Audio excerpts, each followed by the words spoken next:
Bonjour à tout le monde. Merci d'être présent pour cette présentation du bilan provisoire des accidents d'avalanche avec l'ANENA et Montaigne Planète. Je vais tout de suite passer la parole à Jérôme Riff. Après sa présentation, Frédéric Jarry répondra à vos questions et vos réponses. Pour ça, je vais vous demander d'utiliser la partie questions et réponses, donc le Q&A que vous avez en bas. Vous posez vos questions ici et Frédéric y répondra. Vous pourrez voir les questions de tout le monde, ce qui vous permettra d'ajuster aussi vos questions si vous le souhaitez. Voilà. Et ben, je vais tout de suite passer la parole à Jérôme Riff, directeur d'Alpexpo. Merci Alexandre. Bonjour à toutes et à tous et merci de nous rejoindre pour cette présentation du bilan provisoire des accidents d'avalanche de l'hiver 2020-2021 qui sera présenté par Frédéric Jarry de l'ANENA. Je suis Jérôme Riff, directeur général d'Alpexpo, le parc événementiel de Grenoble qui organise tous les 2 ans le grand événement, le grand salon de l'aménagement en montagne, Montaigne Planète, dont la prochaine édition aura lieu du 26 au 28 avril 2022. Alors tout d'abord, je tiens à remercier les équipes de Montaigne Planète qui ont organisé cette conférence avec Alexandre Bérard d'Alternative Média. Et puis, je remercie Frédéric Jarry, responsable de la base nationale des accidents d'avalanche et conseiller technique pour la formation du grand public, qui va dresser une analyse détaillée des accidents d'avalanche de la saison qui est déjà notée comme l'une des plus dramatiques en termes d'accidents mortels et de décès. Alors, la faute à qui? La faute à quoi? Est-ce que c'est dû à une très forte pratique cette année du ski de randonnée en raison de la fermeture des remontées mécaniques due au Covid-19? Est-ce que un mois de mai 2021 très mortel qui vient s'ajouter à une saison déjà bien endeuillée? Pourquoi? On va peut-être s'intéresser aussi à mieux connaître le profil des victimes. Et puis, on pourra se poser la question de savoir si les Français sont moins disciplinés que leurs voisins européens. Donc, autant de questions auxquelles Frédéric va tenter de répondre dans la présentation de son bilan. Donc, quant à moi, et avant de lui céder la parole, je vous donne donc rendez-vous en avril 2022 du 26 au 28 pour la prochaine édition du Salon Montaigne Planète.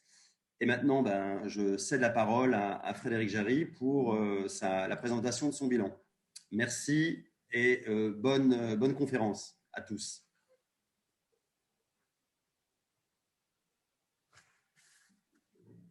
Alors bonjour à tout le monde. Donc je vais pas me représenter. Jérôme a fait une bonne présentation de mon cas. Juste pour dire que voilà, je vais vous présenter le bilan provisoire des accidents d'avalanche pour la France. Bilan qui alors c'est provisoire, c'est un bilan qui est tenu par l'ANENA chaque année depuis 1971. Je vais vous le représenter. Et juste pour redire ce qu'est l'ANENA très rapidement. Alors, l'ANENA n'est pas déjà un labo de recherche. Ça, c'est le travail de Météo France et de l'INRAE. On est vraiment un organisme qui fait de l'information, de la sensibilisation et de la formation, que ce soit du grand public ou des professionnels. Voilà. Donc, je vais me lancer tout de suite dans cette présentation. Je vous demande 2 petites secondes, le temps de lancer mon diaporama. Voilà. J'espère que tout le monde voit bien mon diapo. Donc voilà, alors on va commencer par quelques remarques et définitions préliminaires pour que les choses soient un peu claires. L'ANENA tient le bilan des accidents d'avalanche depuis 1971, depuis sa création. Voilà, donc ça nous permet d'avoir quand même une bonne base de données à l'heure actuelle, même si on n'a pas tous les accidents d'avalanche qui peuvent se produire, on en a une grande partie. Comment se fait la collecte? C'est assez important que je vous explique un peu comment ça se fait et pourquoi le bilan est provisoire. Il y a une collecte qui est hivernale des données, en fait, qui se fait via différents canaux. Donc, je vous le dis là, notamment via la presse, via le travail des journalistes. Dauphiné Libéré, France 3 et compagnie, où j'ai une remontée d'infos comme ça. Météo France, le site très important actuellement géré par Data Avalanche, qui permet d'avoir beaucoup d'accidents qui remontent de la part des pratiquants, mais aussi d'autres canaux. Forcément, les services de secours qui me renvoient assez systématiquement, directement pendant l'hiver, leurs données.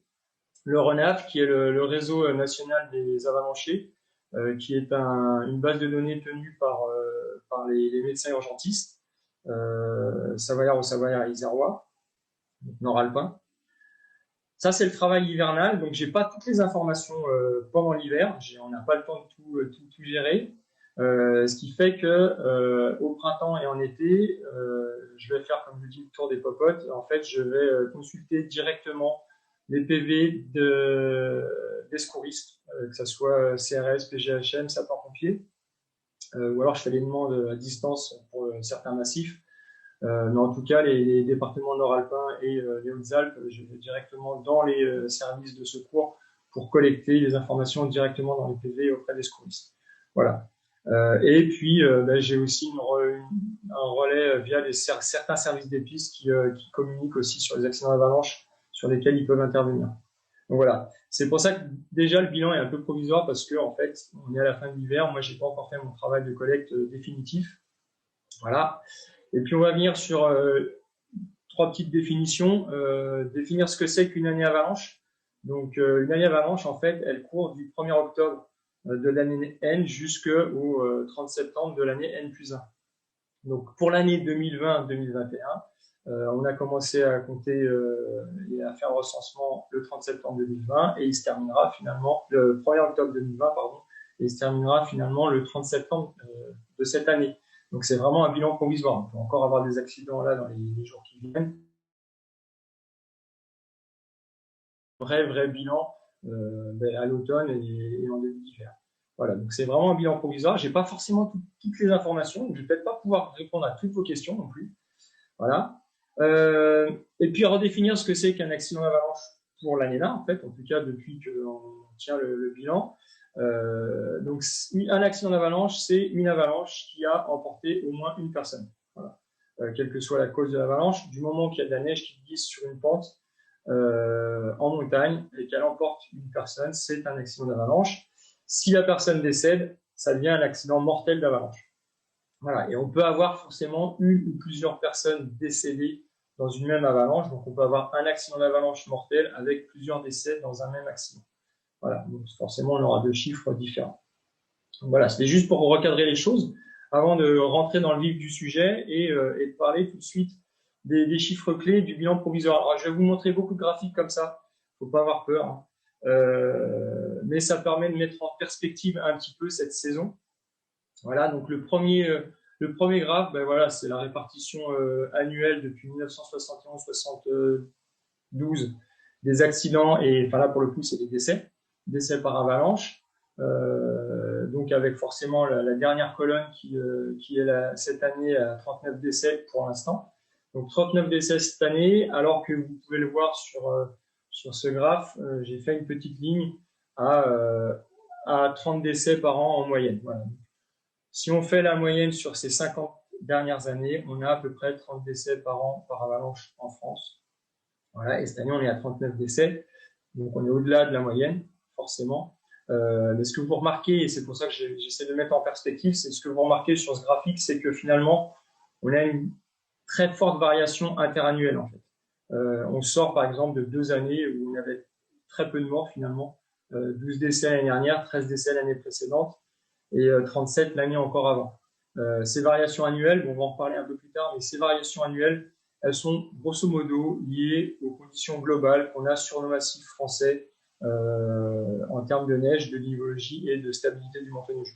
Voilà. On a des hivers très peu accidentogènes parce que le manteau neigeux, on va dire, il va être stable globalement, et puis des hivers qui sont un peu plus accidentogènes comme celui-ci, où le manteau neigeux va être vraiment dangereux et puis nous piéger. Voilà. Alors, si je continue à mettre un peu en perspective et puis à remettre ces 39 décès dans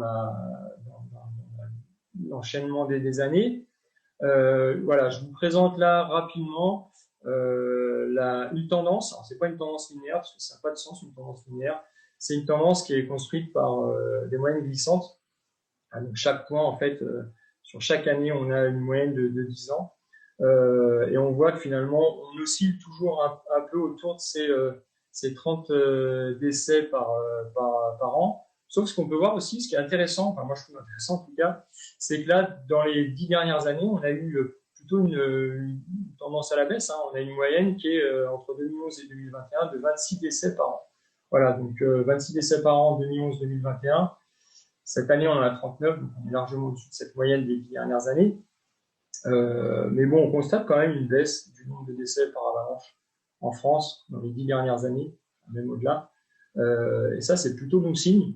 C'est plutôt bon signe parce qu'on sait par ailleurs, sans pouvoir le calculer, qu'il y a eu vraiment une explosion de la fréquentation en montagne, que ce soit en ski de randonnée, en rando-raquette, en hors-piste. Et malgré cette explosion de la fréquentation, finalement, on a voir une baisse. C'est plutôt intéressant à noter et on reviendra dessus un peu plus tard, peut-être pour expliquer les causes. Voilà. Donc voilà, ça c'est les chiffres clés. Je ne vais pas plus m'attarder. Alors juste pour résumer, voilà, en quelques chiffres, juste cette année 2020-2021, l'ANENA a recensé 134 accidents d'avalanche. C'est vraiment important. On a 221 personnes emportées. Sur la totalité de ces accidents d'avalanche, il y en a 29 qui ont eu des conséquences mortelles, voilà, et 39 personnes qui sont décédées. Ça, j'ai dit. Voilà, donc, un bilan qui est plutôt haut par rapport à ce qu'on a vu. Si on regarde un peu depuis 1971, il est au 11e rang, donc cette année est au 11e rang en termes de décès. D'accord. Et il faut quand même noter que ça s'inscrit dans cette tendance à la baisse. Alors j'espère que cette année n'est pas un coup d'arrêt à cette baisse et qu'on va encore avoir des années où on aura un peu moins de décès, d'accidents mortels. Ce qui validera peut-être le fait que tout ce qui est fait en termes de prévention, et notamment par rapport à tout ce qui est sauvetage, ça paye. Ça peut payer peut-être. Voilà. Donc j'ai fini, on va dire, avec cette partie des chiffres clés. Je ne vais pas passer plus de temps dessus.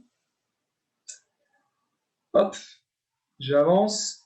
Voilà, les accidents dans la saison. Donc là, tous les accidents, mortels, non mortels, tout au long de la saison, du 1er octobre jusqu'à, je vais arrêter au 31 mai. Alors, vous remarquerez que sur une saison, finalement, on a des périodes où il ne se passe rien, et puis il y a des périodes où on a pas mal d'accidents qui sont répertoriés. J'ai mis en haut, effectivement, ce qui s'était un peu passé. On a eu des premières chutes de neige, notamment dans les Alpes du Nord, avec les perturbations de septembre. Bon, ça c'est vite. On a eu un premier accident qui a été comptabilisé mi-octobre. Après, on a eu le confinement, le deuxième confinement et l'anticyclone de novembre. Donc une période où il ne s'est rien passé. Et puis suite à ça, une succession de perturbations, du froid, en gros mi-décembre, donc la sortie quasiment du confinement, jusqu'à fin janvier, avec de la neige, pas mal de neige, du froid et des conditions qui ont été vraiment globalement dangereuses pendant toute cette période, ce qui fait qu'on a eu beaucoup d'accidents, beaucoup de couches fragiles persistantes dans le manteau neigeux avec beaucoup de départs à distance. Donc c'était une activité qui était assez intense. On a eu l'épisode de Sable du Sahara le 6 février, ce qui a remis un petit peu de dangerosité dans le manteau neigeux à partir de là. Et à nouveau, malgré la douceur, certaines douceurs et la sécheresse du mois de février, on a eu quelques perturbations qui ont fait que on a eu des accidents à la suite de certaines perturbations, et notamment à cause du Sable du Sahara. Et puis par la suite, on a eu un mois de mars. Alors on a eu le confinement avril-mai. Où il ne s'est pas passé grand-chose, on n'était pas vraiment confinés. Et puis, il y a eu ce mois de mai, donc on va y revenir, ce mois de mai, là, qui a été vraiment dramatique, vous allez le voir, qui était un mois de mai hivernal. Voilà. Alors, si on reprend un graphique un peu plus synthétique, mois par mois, et on le compare, on va dire, à la moyenne sur les 10 dernières années, voilà. on voit que le mois de janvier et le mois de mai sortent vraiment du haut par rapport à ce qui se passe en moyenne. Voilà. Les colonnes grises, c'est la moyenne sur les 10 dernières années. Les colonnes oranges, c'est ce qui s'est passé cette année. Le mois de janvier a vraiment été très intense. Beaucoup d'accidents, mais parce qu'on a des conditions nivologiques qui étaient vraiment très instables globalement. À chaque fois qu'il y avait un créneau météo, il faisait beau, il y a beaucoup de gens qui sortaient. Donc on a eu pas mal d'accidents à ce moment-là. Et le mois de mai qui a été vraiment très particulier. Donc, vous le voyez sur ce graphique, hein, ça représente les accidents mortels. Normalement, un mois de mai, c'est un accident mortel, un décès pour le mois de mai. Et là, on a eu effectivement 7 accidents mortels et 16 décès, ce qui est vraiment exceptionnel. Ce qui était arrivé une fois seulement dans les 50 dernières années, et encore de moindre intensité. Donc le mois de mai a été très accidentogène parce qu'il a été très hivernal. On reviendra sur pourquoi un peu plus tard. Voilà.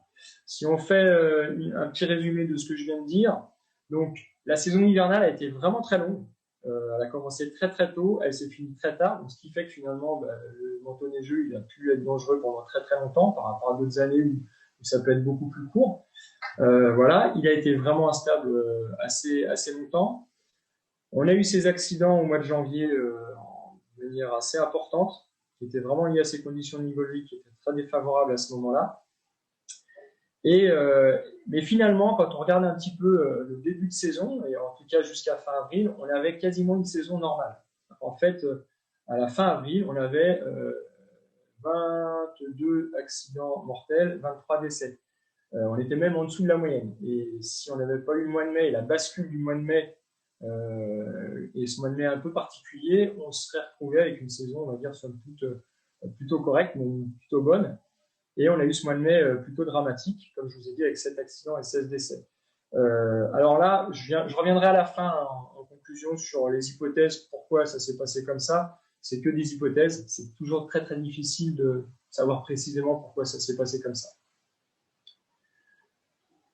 Quelles activités ont été touchées? C'était une évidence, hein, les remontées mécaniques étaient fermées, donc clairement on n'a pas eu d'accident hors piste. Alors si je redéfinis un petit peu les choses, hors piste, on définit nous, en tout cas pour la base de données des accidents d'avalanche, le hors piste, ce sont les accidents qui impliquent des victimes en fait qui sont en station, qui prennent les remontées mécaniques pour faire du ski ou du snowboard ou toute autre engin de glisse en dehors des pistes ouvertes.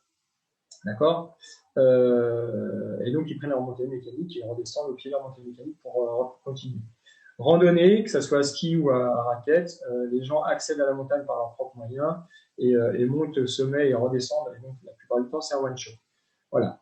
Donc forcément, pas d'accident hors piste cette année, parce que pas d'utilisation de la remontée mécanique, même si on a beaucoup de skieurs de randonnée qui ont utilisé les pistes pour remonter en haut des sommets, mais on les a classés en randonneur ski dans ce cas-là.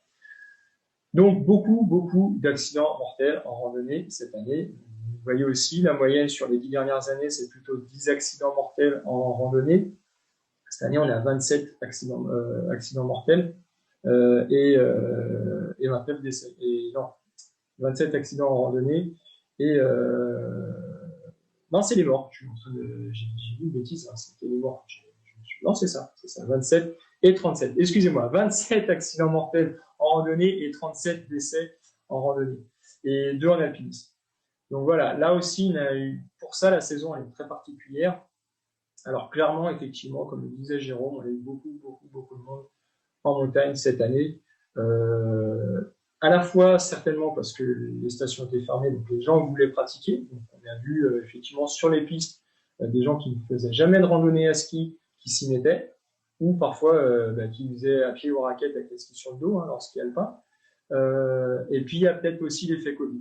On y reviendra, hein, il y a peut-être aussi l'effet Covid, l'effet déconfinement qui fait que les gens avaient besoin de changer d'air, prendre l'air, et sont sortis beaucoup. Donc voilà, donc pour résumer cette partie activité, je reviens sur ces 27 accidents, 37 décès en ski rando. On a eu la plupart de ces accidents mortels en randonnée sont survenus en montagne. La grande majorité sont survenus en montagne. On a une partie de ces accidents mortels qui est survenue en secteur de domaine skiable. C'est-à-dire, on a eu 2 accidents. Alors, il va falloir que je gratte un petit peu, mais on a eu 2 accidents qui sont passés sur ce qui est normal, qui sont normalement des pistes, mais qui n'étaient pas ouvertes et pas sécurisées. Ça demande confirmation, mais il me semble que c'est ça. Et on a eu quelques accidents qui étaient hors piste. Donc, à partir des pistes, les gens sont accédés à des hors pistes, à ce qui est normalement hors piste. Voilà, donc ils sont montés sur des pistes de ski, ils sont descendus hors piste. Voilà, mais c'était plutôt dans le domaine skiable. Plutôt dans le domaine skiable.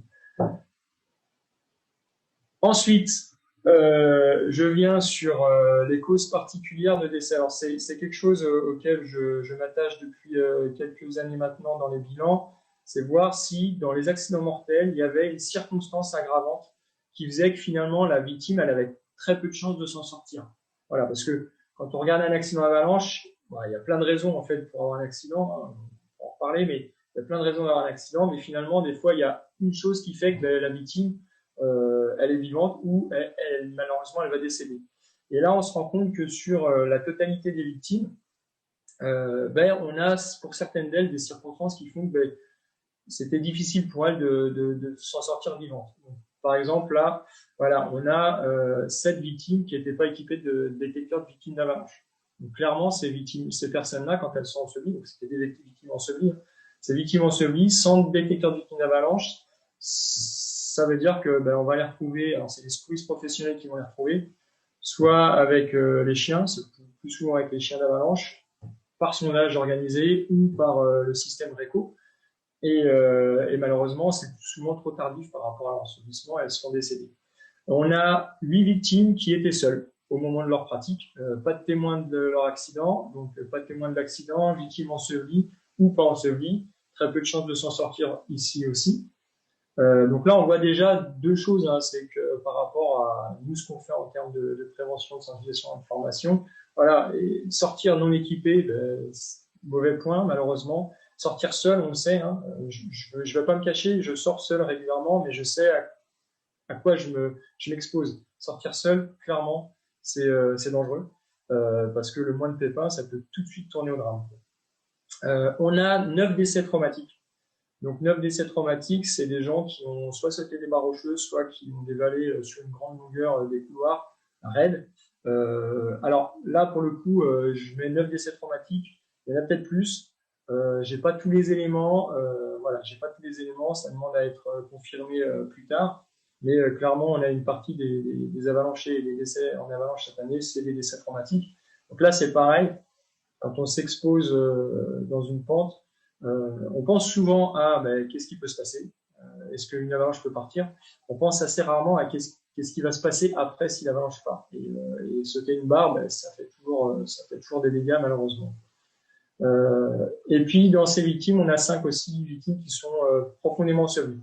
Parce que la configuration du terrain, semble-t-il, il faut aussi que j'aille gratter de ce côté-là, la configuration du terrain faisait que le dépôt de l'avalanche s'est fait à l'endroit où la victime s'est retrouvée profondément ensevelie. Donc, on a des victimes qui sont sous plus de 2 mètres d'avalanche. Alors, des fois, on s'en sort bien. J'ai souvenir cette année d'une jeune femme à Val Thorens qui était sous 2 mètres de neige, de ce que j'ai pu lire, qui a été sauvée par des gens autour. Mais la plupart du temps, quand on est enseveli profondément, le temps de dégagement de la victime est assez long.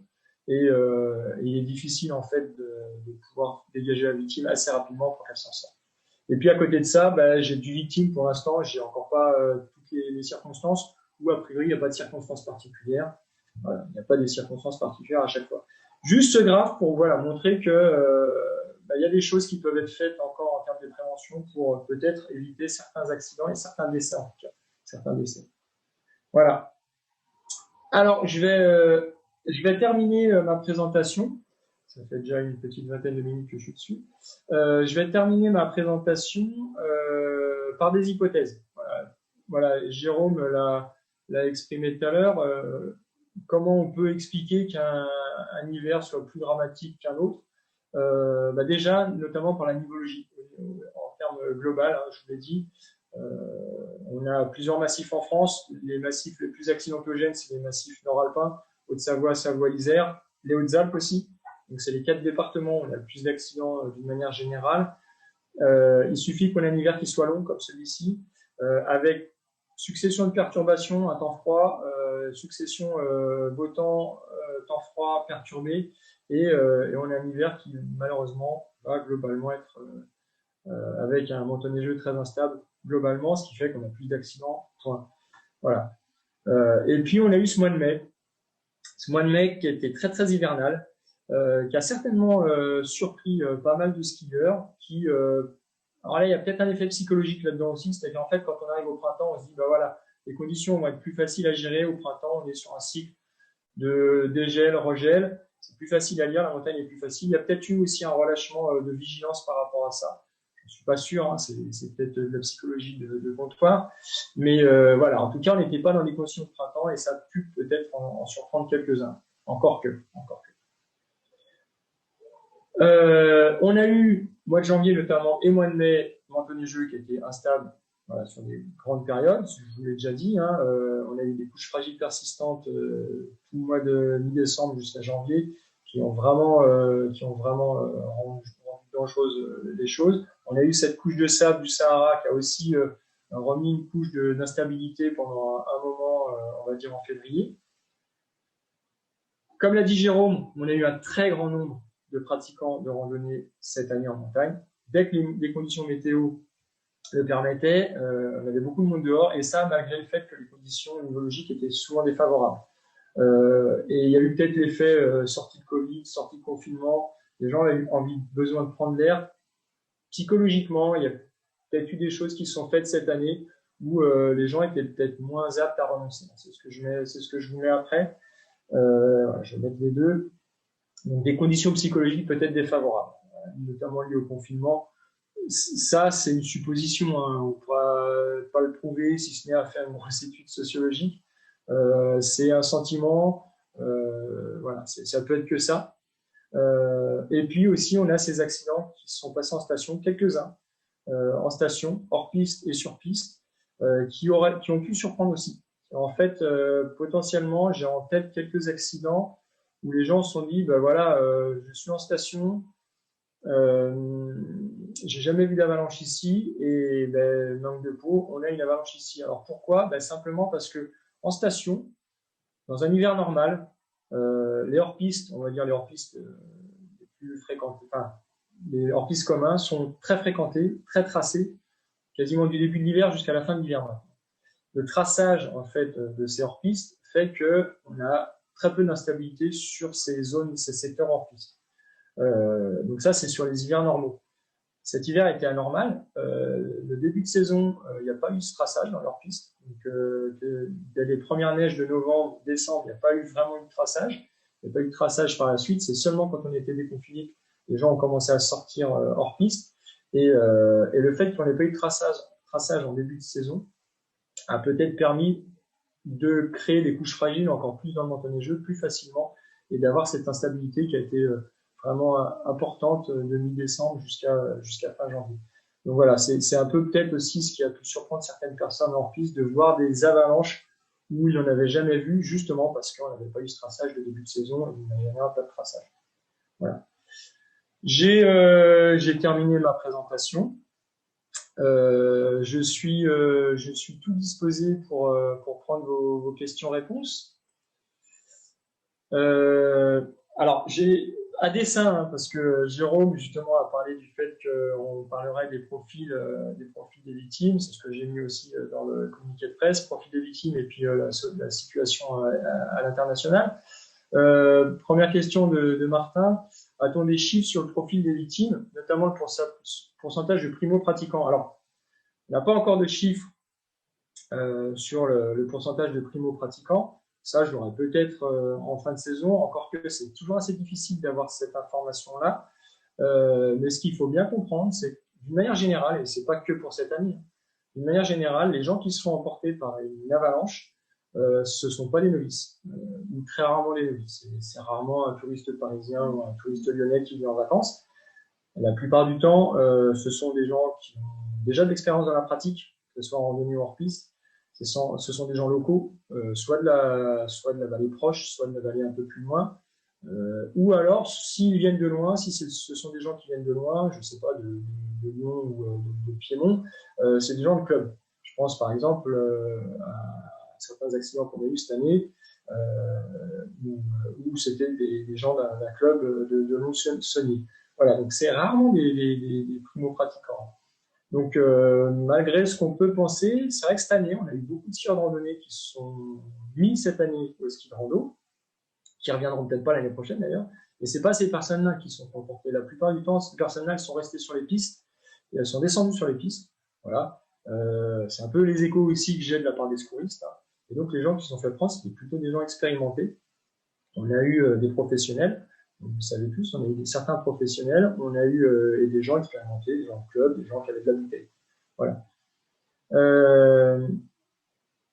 Ouais, donc quel est le bilan pour les Pyrénées? Alors, pour les Pyrénées, en termes d'accidents mortels, j'ai, à ma connaissance, et je pense que c'est le seul que j'ai, mais ça demandera aussi d'aller voir les secouristes pyrénéens, j'ai un accident mortel dans les Pyrénées et un décès. Voilà. C'est le seul accident pyrénéen. On a un accident dans les Vosges, un accident mortel dans les Vosges et un accident mortel dans l'Ain, donc dans le Jura. Donc on a deux massifs qu'on voit assez rarement dans les statistiques, hein, le Jura et les Vosges. On a des accidents de temps en temps des accidents mortels, notamment dans ces massifs, mais c'est pas les massifs les plus concernés. Dans les Pyrénées, très peu d'accidents cette année et un seul mortel en tout cas. Le gros des accidents, je vous l'ai dit tout à l'heure, cette année, ça a été, comme d'habitude, et c'est lié à la fréquentation notamment, ça a été la Savoie. Ensuite, ça a été l'Isère, ensuite les Hautes-Alpes et ensuite la Haute-Savoie. Voilà. Et puis après, les trois autres départements que je vous ai donnés. Alors ça, c'était donc la question de Thierry. J'ai une question de Raphaël. Cette saison doit-elle être considérée comme contracyclique ou à l'inverse une révélation d'une nouvelle approche de la montagne, ses pratiques hors remontée mécanique? C'est une bonne question, ça dépasse mes compétences d'une certaine façon. On verra. Hein. C'est une année quand même particulière. Je pense qu'il y a beaucoup de gens qui sont mis à la randonnée cette année, beaucoup de nouveaux dans la discipline. Je pense qu'il y en a pas mal qui vont forcément y revenir. Il y en a beaucoup qui vont y rester. Ça va être notre travail en tout cas, alors pas que le nôtre. Hein. Il y a beaucoup de gens qui, il y a des clubs qui font ce travail-là, il y a des professionnels qui font ce travail-là, mais en tout cas, ça va être le travail de l'ANENA de former ces personnes-là. On verra, c'est plutôt une bonne tendance. Hein. Cet accès à la montagne, on va dire un peu plus sauvage, mais on a un travail de formation à côté à faire. Pour information, l'ANENA, cette année, on a eu une augmentation de 80% des stagiaires dans nos stages de formation de terrain. Alors, on forme les pratiquants sur le terrain avec tout un pool de formateurs, et on a eu plus de 1500 personnes qui sont venues se former dans nos stages. Voilà. Et alors que l'année dernière, on était à 800. Donc c'est voilà, il y a une demande et on voit qu'effectivement, il y a beaucoup de monde qui vient dessus. Matt, bonjour Matt. La saison est loin d'être finie avec encore beaucoup de neige en montagne. Quel est ton pronostic en comparant avec les saisons similaires, en tout cas en termes de neige? Ça va être compliqué, hein. J'ai pas ma boule de voyance. On a encore des épisodes orageux qui viennent, encore de la neige qui va arriver en montagne, en altitude. On va potentiellement encore avoir des conditions hivernales dans peut-être les jours qui viennent.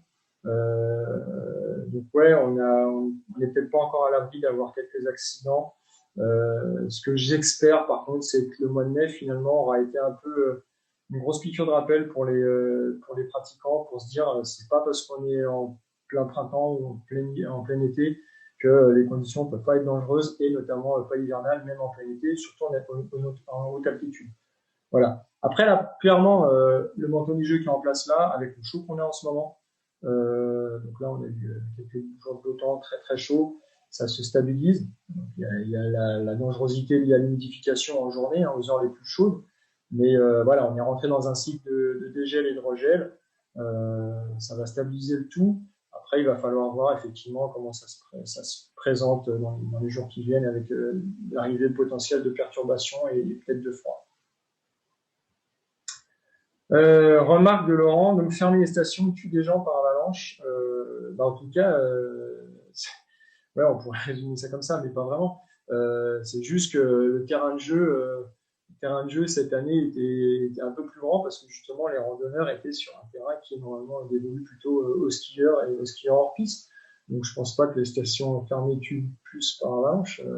Mais effectivement, tous ces itinéraires qui étaient, enfin, ces itinéraires hors piste qui n'étaient pas tracés étaient plus dangereux cette année que les années précédentes, ça c'est sûr. Alors, Serge Taboulot me pose la question, une première idée des bilans étrangers suisses, italiens. Oui, alors je l'ai marqué dans le communiqué de presse. Les Suisses cette année sont effectivement aussi également au-delà de leur moyenne. De mémoire, je n'ai pas noté, c'est une bêtise de ma part, vous le retrouvez dans le communiqué de presse. Normalement, je crois que les Suisses sont à 27 ou 29 décès. Et donc, c'est au-delà de leur moyenne. Donc, là-bas aussi, j'ai eu pas mal d'accidents liés aussi à cet hiver qui a été assez particulier. Par contre, eux, plus en hors-piste qu'en randonnée, parce que les stations sont restées ouvertes. Voilà. Italie, pareil. Italie, le nombre de décès cette année est supérieur à la moyenne. Il n'y a qu'en Autriche où le nombre de décès est plus bas. Si on va un peu plus loin, les États-Unis, c'est pareil. Les États-Unis, ils ont beaucoup plus d'accidents mortels et de décès que chaque année. Donc, quand on regarde un peu à l'extérieur, finalement, effectivement, notre année est dramatique, mais elle s'inscrit. Alors, on fait souvent la comparaison, nous en tout cas, avec ce qui se passe en Suisse et en Italie, parce que on va dire que d'une manière climatique, c'est les massifs qui sont en Suisse et en Italie, c'est ce qui ressemble plus avec les Alpes du Nord françaises. Et ça nous permet de comparer un peu. Et ce dont on se rend compte, on va pu faire un graphe là-dessus aussi, ce dont on se rend compte, en fait, c'est si on compare les données françaises aux données suisses, les courbes d'évolution dans le temps sont proches. Alors, la France, c'est toujours au-dessus de la Suisse, mais on va dire l'évolution et les tendances sont vraiment similaires. Et ça démontre un petit peu cette variation interannuelle qui est notamment liée à l'hiver, en termes d'instabilité globale sur un hiver. Voilà. Et c'est à peu près pareil avec l'Italie. Voilà. Si vous n'avez plus de questions, je vais... C'est vrai que j'aurais pu arrêter mon... Voilà, c'est ce que j'ai pas fait, excusez-moi, pendant les questions. Alexandre va me houspiller. J'aurais pu enlever mon écran et vous aurez pu m'avoir à l'écran. S'il n'y a plus de questions, j'ai terminé pour ma part. Je vérifie quand même. Ah si, il y en a encore. Excusez-moi. Manu, excusez-moi, j'ai pas descendu. Sur les 29, donc Manu Rivaud, sur les 29 accidents mortels, 29 avalanches de plaques. Ouais, que je te dise pas de bêtises, Manu. Il me semble bien, on n'a effectivement que de la plaque. Donc voilà, pour faire la différence, on a différents types de départs. Départ en plaque, c'est quand on a une cassure linéaire, ça part en plaque. Le départ ponctuel et plutôt des départs spontanés naturels. Il me semble bien, oui, qu'on n'a que des départs en plaque. Après, par contre, il y a quelques accidents qui sont peut-être des départs naturels, mais ça reste à confirmer. Mais c'est assez rare. La plupart du temps, les accidents d'avalanche, c'est des avalanches de plaques qui sont déclenchées par les victimes ou les compagnons des victimes, voire des tiers de temps en temps. En référence à 2005, la saison n'apparaît pas si mortelle que cela. Ouais, alors, clairement, 2005 a été une année, c'est la pire année qu'on ait eue, hein. Si j'enlève celle de 70-71, pardon, non, 69-70. 2005-2006 a été une grosse saison. 57 décès, 50 accidents mortels, et on avait eu des conditions météo sur l'ensemble de l'hiver qui avaient été vraiment particulières, avec une succession de perturbations, beau temps, perturbations, beau temps, et ça c'est très propice à la création de plaques, justement à la structure de plaques, et c'est une saison qui avait vraiment été, c'est la pire saison qu'on a eue. Donc effectivement, on est en deçà, mais on est quand même au-delà de la moyenne. On est quand même à 9 décès au-delà de la moyenne cette année, donc c'est quand même une année qui est dramatique si on compare à la moyenne, quoi. On va dire à la normalité. Mais pour ma part, qu'il y ait 12 décès ou 39, c'est de toute façon toujours trop. Alors, une question de Véronique. En quoi le sable du Sahara peut avoir un effet sur la stabilité du manteau neigeux? Alors là, il y a quelques personnes, mais Serge Tabou répond mieux que moi à ça. En fait, ce qui se passe en fait, c'est que la couche de sable qui s'est déposée sur le manteau neigeux a induit, on va dire, un réchauffement de la couche de neige qui était juste en dessous, on va dire, qui était concernée par cette dépose de sable. Donc un réchauffement de cette couche de neige, une humidification et les chutes de neige qu'il y a eu par ailleurs dessus ont fait que cette couche de sable en fait a rendu la neige fragile. Ça a créé vraiment une couche fragile. Et cette couche de neige fragile a fait qu'on a pu avoir plus facilement des avalanches. Donc ça a favorisé la structure de plaques, en fait, la création de structures de plaques en favorisant une couche fragile. Oui, 57 décembre 2005-2006, de mémoire, oui, je pourrais revenir sur mon PPT sur mon PowerPoint. Serge Taboulot, est-ce que ce monomètre n'a pas pu être peut-être pour un chiffrage du risque plus en fonction de la situation biologique qu'en lien avec la date un chiffrage du risque en lien avec la date. Alors j'avoue que je comprends pas trop, je suis un peu bête, hein, excusez-moi Serge, mais si on a un chiffrage du risque, de toute façon le BRA, alors, vous savez mieux que moi, hein, le BRA est le bulletin d'estimation du risque d'avalanche, il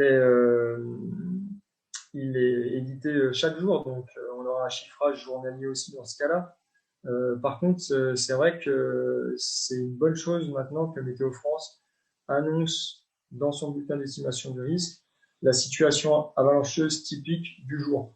Voilà, ça c'est pour nous en tout cas dans nos formations, dans la prévention, dans la sensibilisation, c'est un bon point quand Météo France annonce que pour le jour J, donc, pour demain, le risque d'avalanche sera lié notamment à des chutes de neige et du vent, parce que sur le terrain, après, ça permet de justement avoir ces informations-là en tête et d'observer ce qu'il faut observer. Les chutes de neige, les quantités, sur quoi c'est tombé, le vent, où est-ce qu'il a soufflé, où est-ce qu'il a déposé de la neige. Donc, je ne sais pas si je réponds à la question, Serge, comme ça.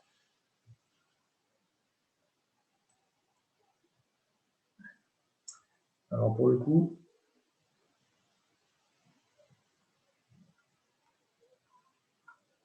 hop, je n'ai plus a priori de questions. Voilà, je fais comme ça.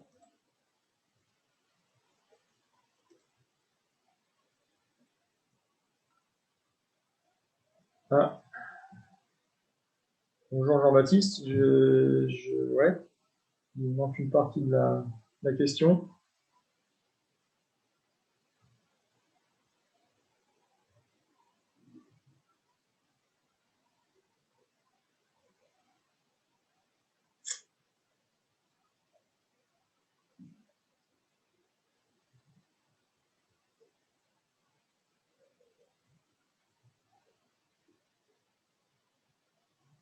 Bon, j'ai plus de questions. En tout cas, ça n'apparaît plus sur mon écran.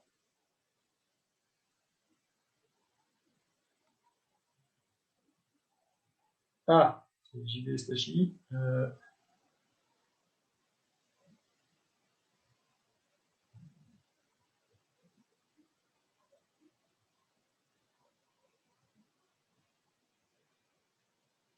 Bon.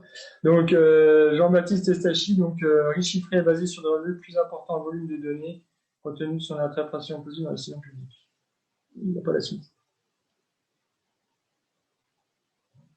Finalement, on peut se dire que c'est peut-être un peu dommage. Bon, on va en terminer là. Je redonne la parole à Alexandre. Et ben voilà, c'est à nouveau moi. Frédéric, merci beaucoup pour cette présentation riche d'informations et d'enseignements sur ces accidents d'avalanche. Écoutez, voilà, encore merci à toutes et à tous d'avoir assisté à cette conférence de presse et à ce rendez-vous de Montée une planète. Et puis, on vous donne rendez-vous très bientôt pour une nouvelle thématique. On va essayer de tenir, d'avoir chaque mois des rendez-vous de Montée une planète sur des thématiques liées à la montagne. Voilà. Je vous souhaite une bonne journée et je vous dis à très bientôt.